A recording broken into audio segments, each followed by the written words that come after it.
It just might be the greatest sports franchise in the history of sports. A place where legends are made, and there's always something to talk about. Get ready to immerse yourself in pinstripes. Start spreading the news. Hosted by Paul Semendinger and E.J. Fagan, a couple of doctors with a prescription for Yankee fever. And now, here's Dr. Paul Semendinger and Dr. E.J. Fagan. Get ready to start spreading the news. Oh my goodness, ladies and gentlemen, got to get rid of that graphic. It is the Start Spreading the News and the Dr. Sem Yankee Show all rolled up in one. Dr. E.J. Fagan, I keep promising this. I've been promising this since October, I think. And Dr. E.J. and I are going to be doing our regular show, hopefully live, hopefully beginning in July. I have had so many night meetings, so many things that I just can't do the Monday night show. And this week, I have a super special, very good friend as our guest. This is both shows, the Dr. Sem Show and the Start Spreading the News Show. But before we begin and before I introduce my super special guest, a reminder that this showgram, how do you like that? That's what happens when you rush. This program is brought to you by Artemisia Publishing. Artemisia is a fantastic publisher located in the United States of America, a traditional publisher who has published a host of great books, including the least among them written by, that's me, and Roy White's From Compton to the Bronx, that was written by me, and the wonderfully motivational 365.2, which was written by me, and the fantastically wonderful greatest novel ever written, Scattering the Ashes, that was written by me. And I have to get a better graphic, but the brandest, newest, yankiest book that I have is The Greatest New York Yankees by Uniform Number. Mike and I just gave it away, might have a chance to talk a little about that. Ladies and gentlemen, my dear friend from Pennsylvania and a writer at Start Spreading the News, here is the great Mike Whiteman. How are you, Mike? I am great. How about you, Paul? I'm doing great. So we're going to have some fun. You came up with this idea probably a year ago. We met, we had pizza somewhere between Lancaster and Hershey. I don't know where we were, but it was some town somewhere. And you brought these wonderful packs of baseball cards, Hall of Famers. Yep. And you said, why don't we one day do an unwrapping program and see who's the best? So I was thinking that you'll open a pack, I'll open a pack. And why don't we do this? On the back of these cards, I can see through the wrapper, are little descriptions of the players.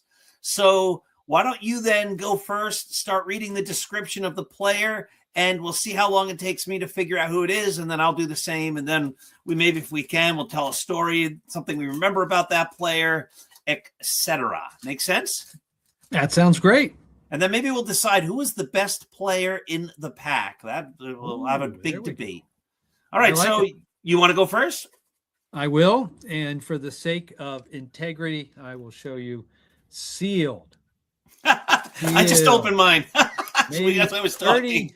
Sealed about 30, 40 years. These are the Donruss Hall of Fame baseball puzzle and cards.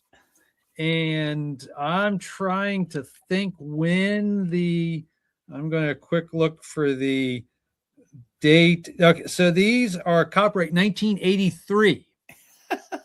So I just broke the seal from about 40 years here. Yeah, 43 years ago. And in case so here is the puzzle piece. So you get the puzzle piece and you get 8 Hall of Famers, at least Hall of Fame folks who are in the Hall of Fame as of 1983. And I found these at a local card shop. It was $1 a pack, and I couldn't resist. And I love nostalgia. I love the Hall of Fame, and I couldn't resist it. And then when I grabbed them, I got the idea.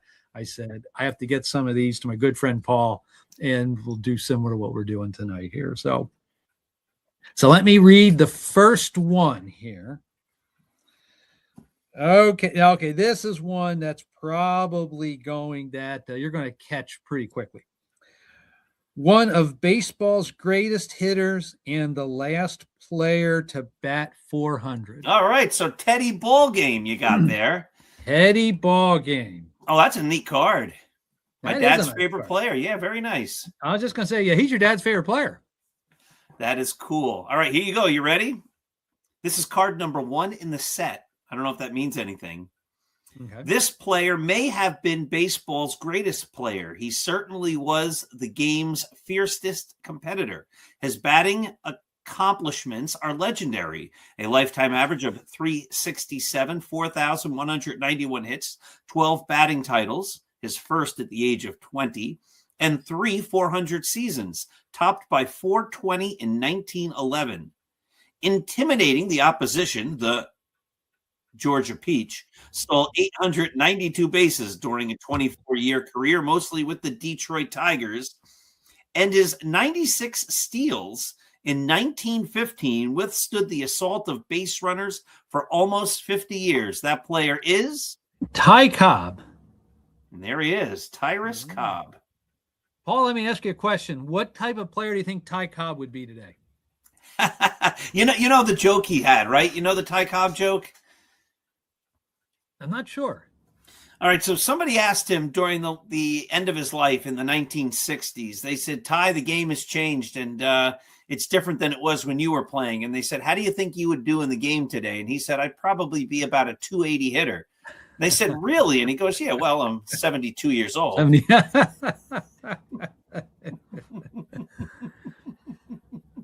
He was the gold standard. I mean, he was the guy, for maybe the first 20 years, I guess, before Ruth came along.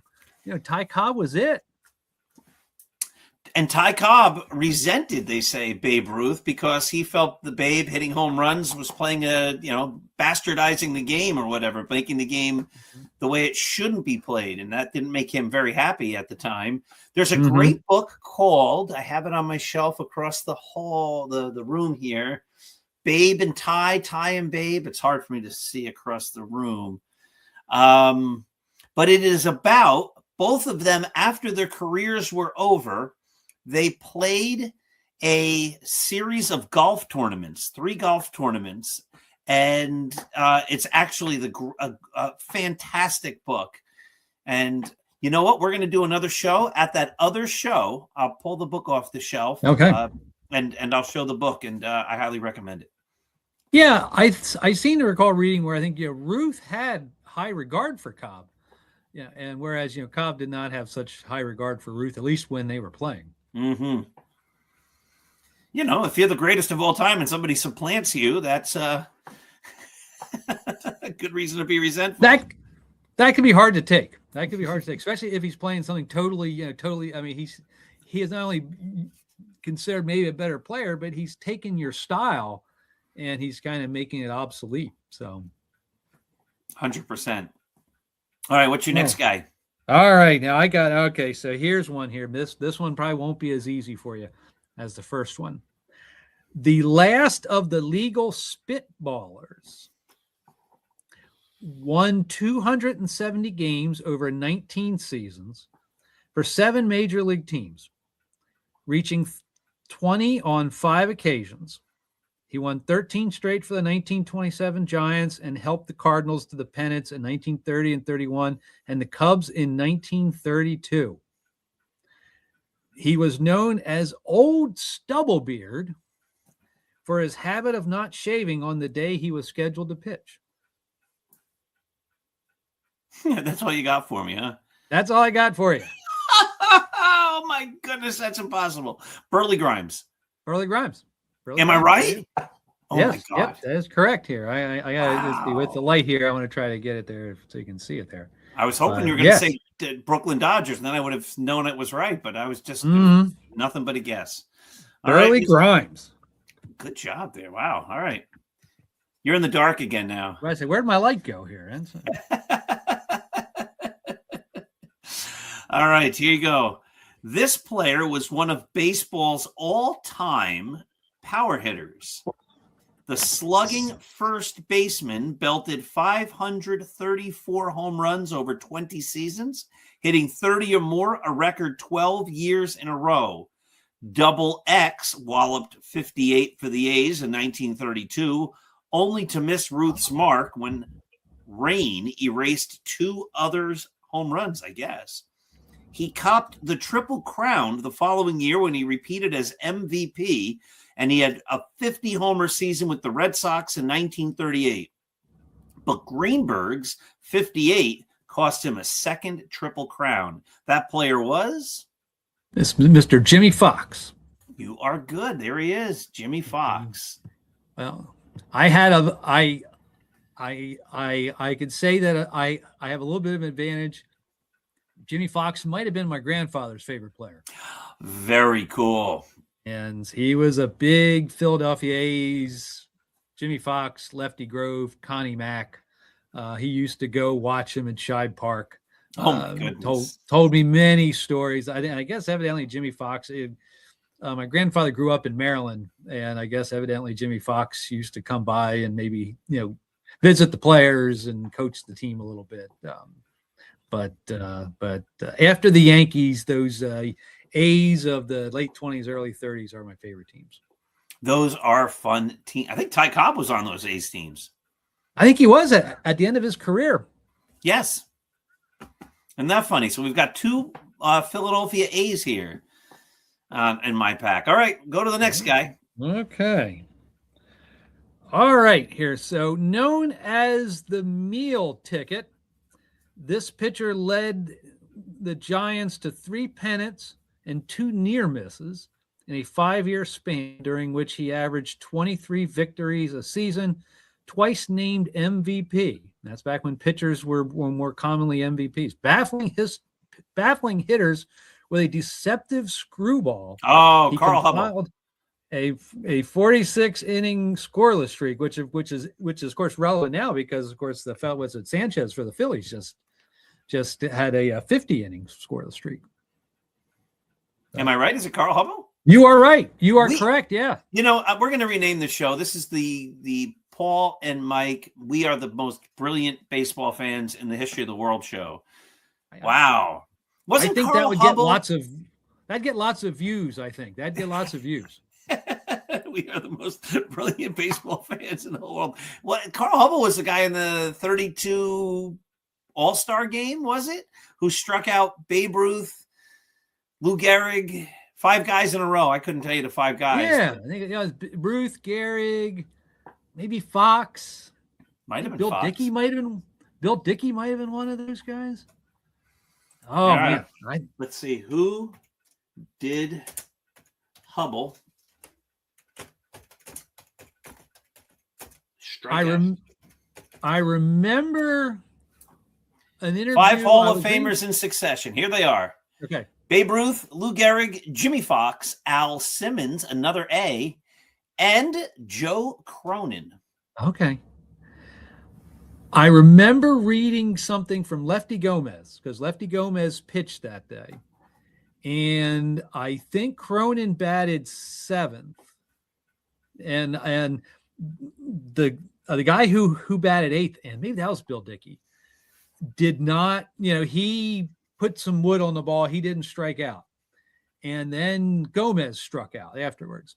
And Gomez lamented, he says, if the batter before him would have struck out too, then we all would have known that he struck out 7 in a row, starting with Ruth, ending with Lefty Gomez.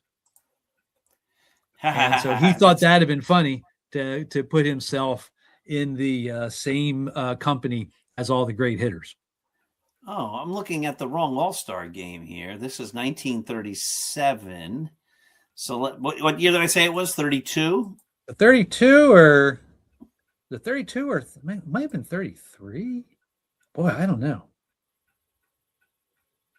33 was the first All-Star game. I thought it was 32. Oh, maybe it was the pitcher for the National League that day was Carl Hubbell, but he had only 1 strikeout. So, all right. I'm going to look this up. I think it might be 1934. 1934, we have Lefty Gomez against Carl Hubbell. Carl Hubbell had 6 strikeouts that day, and here is the play-by-play. Hubble strikes out in the first inning. He gives up a single to Gehringer. He walks Heine Manouche. 2 on, nobody out. Babe Ruth whiffs. Lou Gehrig whiffs. Jimmy Fox whiffs. Then Lefty Gomez gives up a home run to Frankie Frisch, retires the next 3 guys, 2 ground outs and a strikeout. Then the second inning, Al Simmons strikes out. Joe Cronin strikes out. Bill Dickey singles to left. Lefty Gomez strikes out. Then Gomez retires to side in order. And then Charlie Druringer flies out. Heine Manouche grounds out. Babe Ruth walks. Lou Gehrig lines out. So doesn't get any strikeouts in the third. That's that famous game right there, 1934.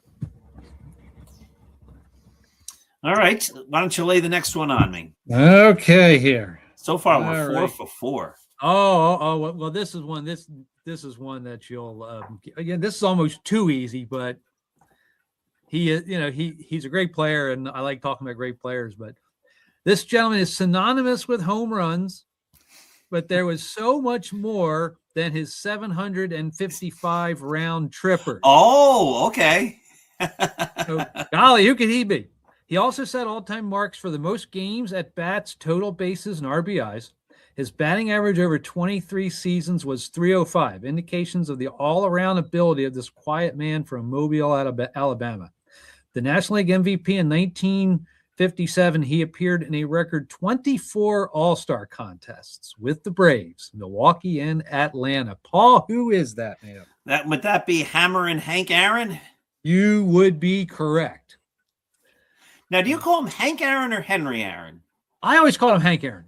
Yeah, me too. Yeah. 24 All-Star games. My goodness. That's a lot. And then, not only was he with the Braves, but of course he had 2 years with the Brewers at the end of his year. He was a DH for a couple of years. My dad 24 All-Star games. My dad used to do a trivia. I can name 3 guys that I can name only 3 guys that I remember from this trivia, but there were at least 3 great Hall of Famers who began their career in one city, left to play in another city, and then returned to their home city where they began with a different team to end their career. Can you name those 3 players? One of them is Hank Aaron. He begins with the Milwaukee Braves, ends with the Milwaukee Brewers. There's 2 others that I can think of. Boy, I'm trying to think here. So who would have moved? Wonder if it's someone from St. Louis. If it is, they're not on my brain. On my mental list. Philadelphia. If it is, it's not on my mental list. So it's started. I'll give you in a hint. the city. They both. One began in New York and ended in New York with a different team. Okay. And one began in Boston and ended in Boston with a different team. Okay. Oh, boss. Okay. So, all right. Goodness. Okay. Boy, that's a good one. So, started in New York, ended in New York. Wouldn't be Johnny Mize, would it? He ended that with would the be Yankees. A third guy. Did Johnny Mize come up with the Giants and then go to the Cardinals, or did he go with the Cardinals? I'm not sure. I'm going to look him up. Look him up. Look him up. That could be the 4th guy. He could be. Johnny Mize came up with the St. Louis Cardinals, so he doesn't count. St. Louis Cardinals. Okay.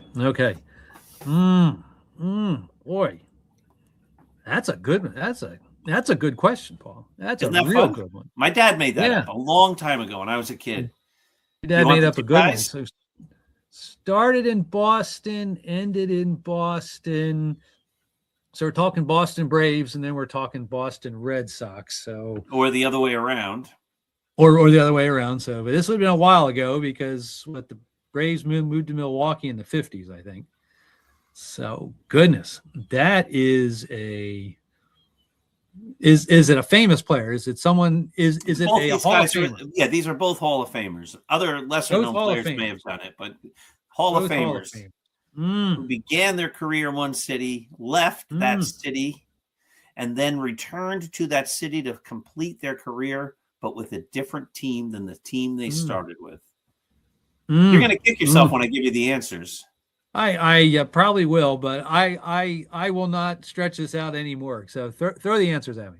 The first guy is a guy by the name of George Herman Ruth. Began with the Red Sox, played for the Yankees, and then he ended with the Boston Braves. Myself. Yes, you're right. Yes. And the other guy's name is Willie Say Hey Kid Mays, who began with the New York Giants. New York Giants. And then he ended with the Mets. Yeah. And then the third guy is Hank Aaron, who with the Milwaukee Braves, and then he ended with the Milwaukee Brewers. Isn't that fun? That is a great question. All right, I think it's up to you. Here we go. This is you're going to get this because you're an expert on this in this topic. This player combined speed, daring, and batting skills to rank among the best players in the Negro Leagues. His contemporaries rated him as the fastest of all on the base paths. The switch-hitting center fielder played for the St. Louis Stars, the Pittsburgh Crawfords, and the Homestead Grays, and the Kansas City Stars between 1922 and 1950. And 21 of those years, he also competed in winter ball. His coolness before big crowds resulted in his nickname, which I won't even tell you because you're going to know it. Would that be James Cool Papa Bell? That would be James Cool Papa Bell. Cool Papa Bell. You know the story about Cool Papa Bell, right? He was so fast. You know that one. He had turned off the light and he was in bed before it got dark. Yes. That's great stuff. You are an expert in Negro League baseball trivia. So, I mean, that could stump people because maybe they don't know the Negro Leagues as well, but you have followed the Negro Leagues and have researched the Negro Leagues. And so I knew I was right in your wheelhouse. I was like, oh my God. Yeah. I don't know that I'm an expert, but I am an enthusiast. Enthusiast? I think you're an expert. The Negro Leagues are really, really fascinating. And I've really enjoyed the documentation that we now have, even though you can go on Baseball Reference and, you can see a season in the Negro Leagues just like you can, in the contemporary major leagues. And so, it's just a lot of fun for me to see and to research and to read about. It is fascinating. One of my dad's favorite books was Only the Ball Was White. I have not read it yet, but that should be on my shelf over there too, unless my dad still has it in his collection. But I think I have that book on my shelf. Have not read it yet, but that's on my one-day list. I think I have that as well. I have a biography of Cool Papa Bell that I need to read. And Poznanski's book about Buck O'Neill is just phenomenal. Oh, absolutely. One of my regrets in life is Buck O'Neill came to a baseball card show here. It was like a big baseball card show. It was at the local mall. And I had it was right after the baseball by Ken Burns. So, he, of course, his profile, he was kind of introduced to the world, and he came, and I'm not a guy who pays for autographs. I shouldn't say never. I will pay for things for like charity. So I've got some items here that I paid for to benefit different charities. So I rationalize that it's for charity. That's why I bought that Phil Rizzuto autograph. But I really went back and forth to go and just to meet Buck O'Neill, and I didn't. And I kicked myself because, gosh, I would have sure liked meeting him. Yeah, total classy human being. Oh, when is that auction? Well, the one that I do regularly, that's in September. There's whenabouts in September? Labor Day. Really? It's on Labor Day? Labor Day weekend, yep. All right. Well, there's a better than zero chance that I will be in the Hershey area on Labor Day. Oh. So maybe if you wouldn't mind having me tag along, maybe I'll come with you on that day. I would love to have you tag along, and what I'll tell you is the place where we go. It is a huge deal. the sports auction is just one part of it. Another part of it is the amazing food. So even if you're not a sports fan, it is something that you'll enjoy. But I would love to have you with me. All right. So I just invited myself. So it all depends on a little baby when she decides to come and how much I'm needed at that time. But if I'm not needed and I can spare a few hours, I would love to attend that auction and help contribute to into the funding of the good charity. Yep. It's for the local hospice. Yes, local hospice. So yep. Who did a great job with your dad, as I recall. They did. Right? Absolutely, yeah, absolutely. So, but now would be forward. Be happy to have you down here. Be happy to have you. All right, sounds good. All right, is it? I guess it's my turn. We have time for maybe a couple more guys. Okay. We're never going to get through. This is the definition of baseball fans. By the way, there are 8 cards in the pack, and we've gotten through 6 of them so far. So we have 16 cards in total. We've gotten through 6 of them. That's okay. It is okay because this is what baseball fans do. We just start talking. That's what we do. Okay, here. Let's see here. Let me read the next one here to you. Okay. There was no sophisticated measures, or I'm sorry, there was no sophisticated measuring devices in the early 1900s, but this man's fastball was considered to be in a class by itself.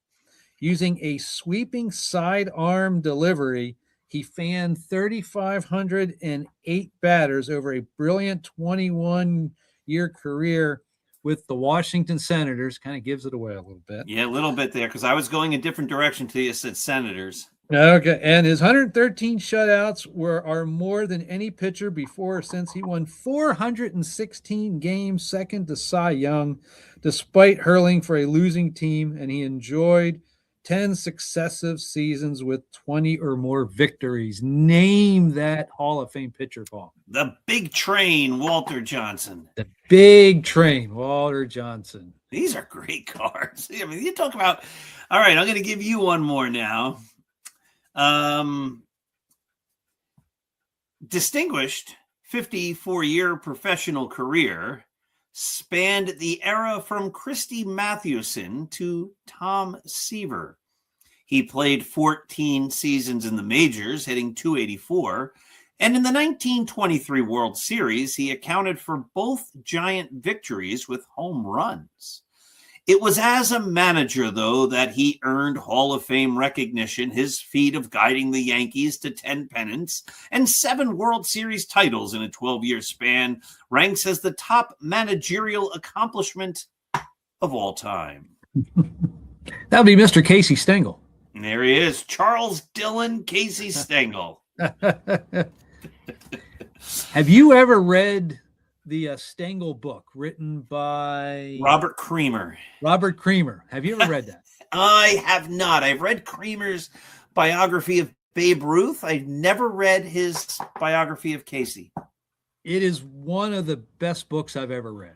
Oh my God. Best baseball books I've ever read. I've read that multiple times. It just, Stengel himself, I mean, was just a fascinating character.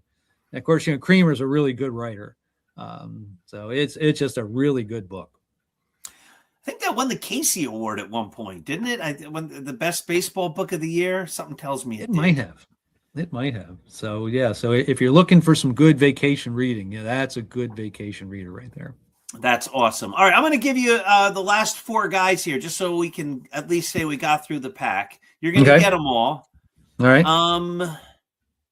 Many, including John McGraw, considered this player baseball's greatest all-around player. Despite his awkward appearance, the Pittsburgh Pirates non-pareil shortstop was a sensational hitter, a brilliant base runner, and a flawless fielder. He broke into the majors by hitting .344 in 1897 and enjoyed 17 consecutive 300 seasons, including 8 as the NL batting champion, compiling a lifetime average of .329. The Flying Dutchman also stole 720 bases and led the league in thefts on 6 occasions.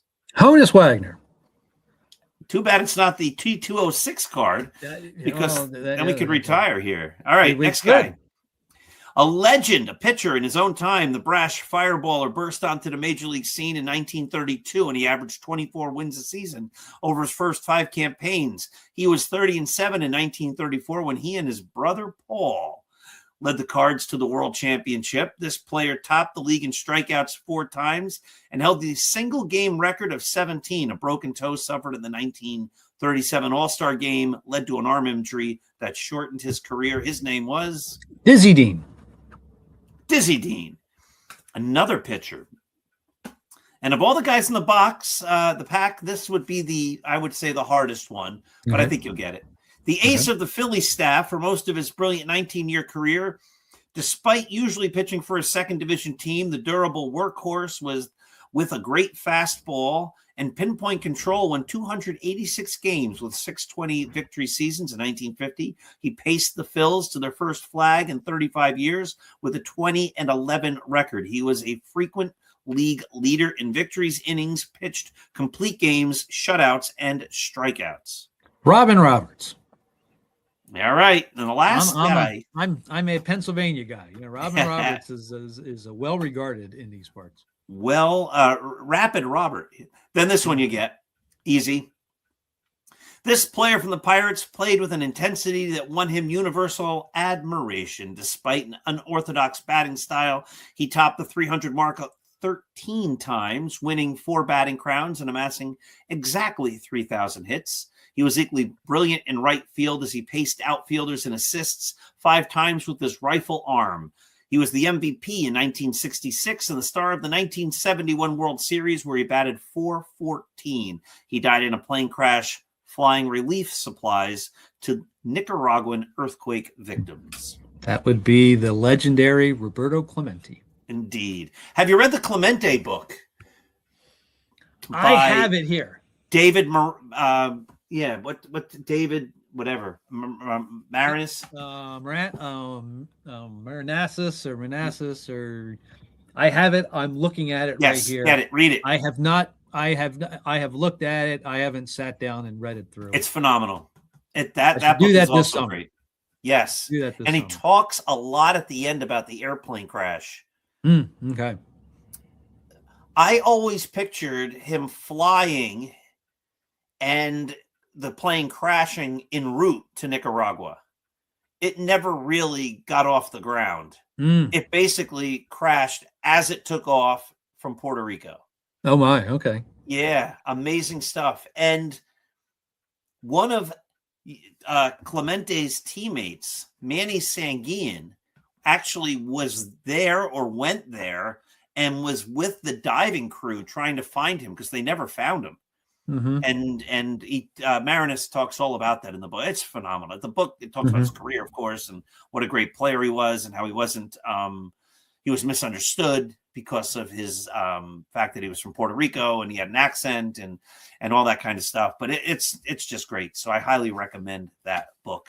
So we've picked a couple of great books out. You have any final thoughts here for the end of this show here, Mike? No, this is just pure fun. Pure fun, just sitting here and chatting baseball. So I appreciate you. I appreciate you inviting me. So thank you. Thank you. And you know what? I think we should have you on next week's show. So why don't we try to arrange that? We'll do a similar type of thing. I think we're going to do some Let's work on that. Yeah. So I'll see you real soon. All right. Okay. Sounds good. All right. Thank you, Mike. And I'm going to wrap this baby up here. This has been the Dr. Sem Yankees show and the Start Spreading the News Yankees podcast. We thank you for watching. Let me get the closing little advertisement here for the McGrath Sport Network ready to go. And again, once July rolls around for the Start Spreading the News podcast, EJ and I will eventually be live again. I will be retired again, and that will help me have some free time in order to do live broadcasts. Thank you for watching. Have yourselves a wonderful day.